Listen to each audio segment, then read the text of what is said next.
Our next topic is landmark cases in corporate frauds in recent years. The first one is Enron fraud. What is Enron fraud? The Enron scandal is considered to be one of the most notorious with American history. An Enron scandal summary of events is considered by many historians and economists like to have been an unofficial blueprint of a case study on white-collar crime. White-collar crime is defined as non-violent, financially based criminal activity typically undertaken with a setting in which its participants retain advanced education with regard to employment that is considered to be prestigious. The following took place in the midst of Enron scandal. Enron scandal summary, the deregulation of Enron. While the term regulation within a commercial and corporate setting typically apply to the government's ability to regulate and authorize commercial activity and behavior with regard to individual businesses, the Enron executives applied for and were subsequently granted government deregulation.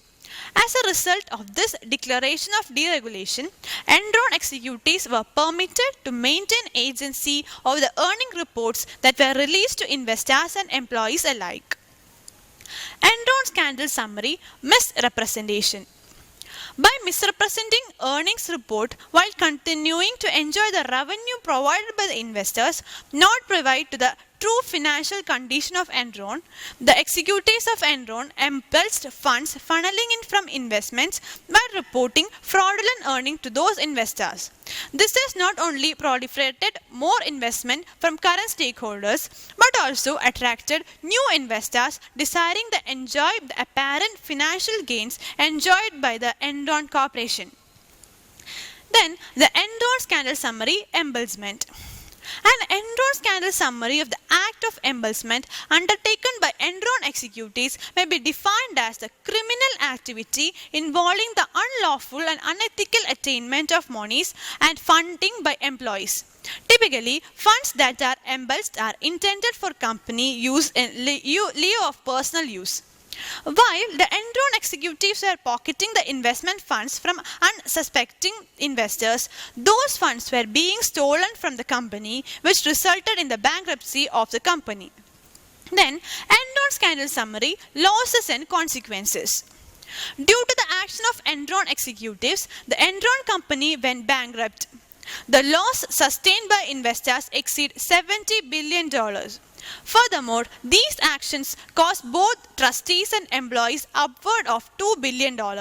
This total is considered to be a result of misappropriated investments, pension funds, stock options, and saving plans.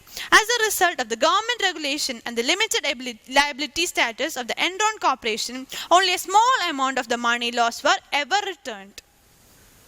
Next one is the WorldCom fraud. WorldCom, plagued by the rapid erosion of its profit and accounting scandal that created billions in illusory earnings, last night submitted to the largest bankruptcy filing in United States history. The bankruptcy is expected to shake an already wobbling telecommunication industry, but is unlikely to have an immediate impact on customers, including the 20 million users of MCI long-distance services.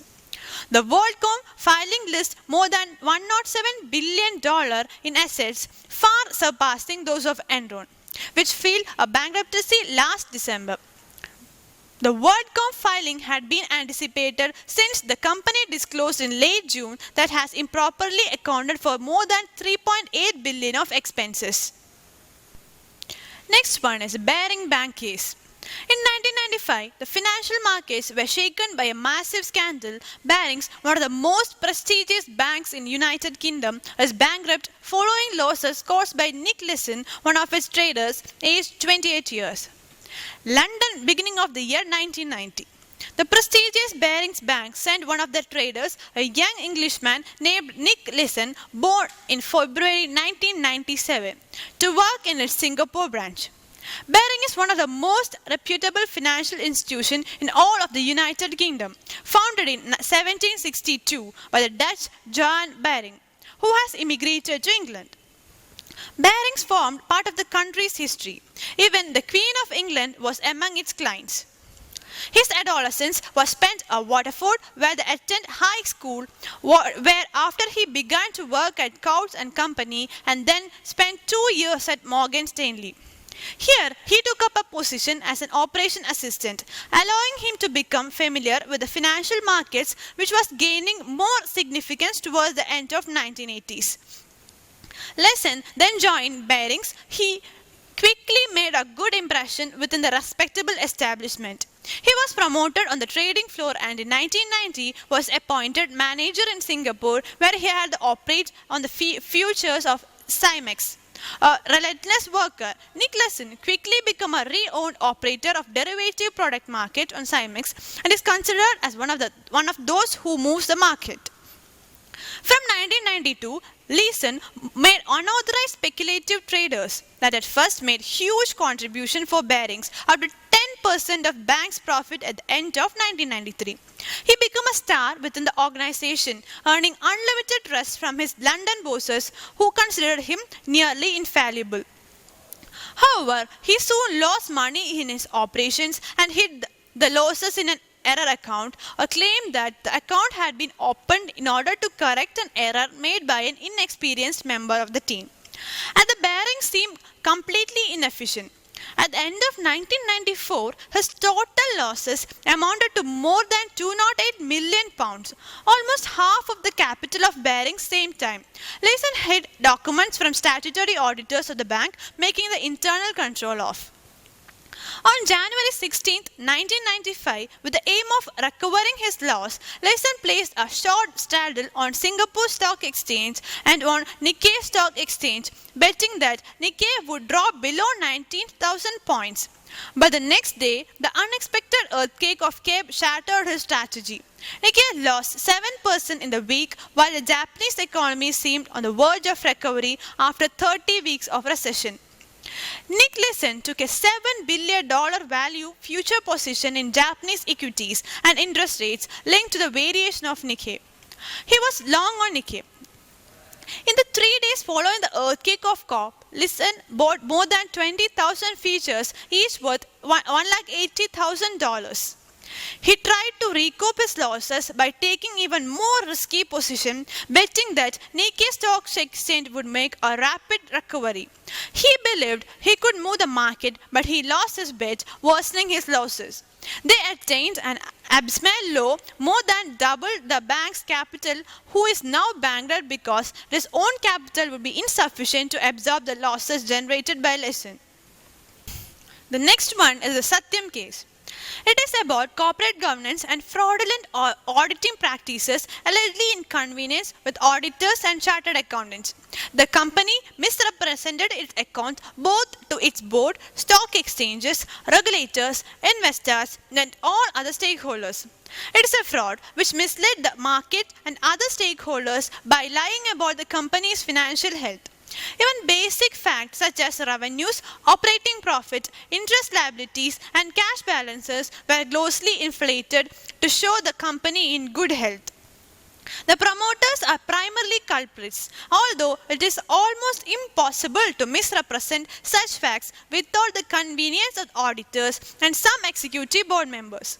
Independent directors, it seems, were kept in the dark about the actual books of accounts.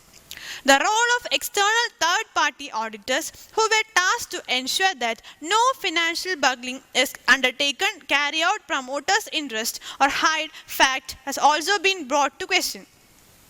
Satyam Systems, a global IT company based in India, has just been added to a notorious list of companies involved in fraudulent financial activities, one that includes such as Enron, WorldCom, Societe Generale, Palmlet, etc. Took responsibility for board accounting improprieties that overstated the company's revenue and profit and reported a cash holding of approximately $1.4 billion that simply did not exist. Next one is the Sahara case. Sahara SEBI case is a case of issuance of optionally fully convertible debentures issued by the two companies of Sahara India Parivar, to which Securities and Exchange Board of India had claimed its jurisdiction and objected, one why Sahara has not taken permission from it. Sahara has claimed that the said bonds are hybrid product, thus does not come under the jurisdiction of SEBI. Instead is governed by Registrar of Companies under Ministry of Corporate Affairs, from which the two companies of Sahara has already taken permission and submitted the red herring prospectus with ROC before issuing the bonds. SEBI in turn ordered Sahara's two companies to stop issuing the said bonds and return monies to investors. Sahara contested the case in various courts, which eventually came to Supreme Court of India. As per investor, average deposits are of 8,400 rupees. Hence, it can be repaid in cash as per law. On 14th June 2012, the group had provided details of financials up to April 30, 2012. While the court reserves its order, Sahara claims that it has already paid to 93% of the investors and discharged its OFCD liability to the tune of rupees 23,500 crores, and also around 22,060 crores are left, against which Sahara has already deposited more than 12,000 crores, which has with interest swelled to rupees 16 crore. By August 31, 2012, the date of Supreme Court order, the order repaid majority of its OFCD investors during May, the last date of hearing, and by August 30th, 2012, the final order. Since these repayments have not been taken into consideration, Sahara maintains that any money paid now will obviously mean a double payment towards one liability. Furthermore, the market regulator SEBI advertised 4 times more than 144 newspapers to ask investors of Sahara to refund the money. And since August 20th, SEBI has only refunded rupees 64 crore to the investors, while it has rupees 16,000 crore from Sahara. On October 2014, a shocking revelation was made when only around 4,600 investors in two Sahara Group companies had come forward to claim refunds from the Securities and Exchange Board of India, which had asked those who had purchased bonds issued by the entities to claim their money. Reports also suggested that between the time that SEBI first initiated the inquiry 4 years ago and the Roy's eventual detention, and it is not that till today there is not a single charge against him, there has not been a single instance of an investor in either of two Sahara firms undervote actually filing a police complaint or going to court.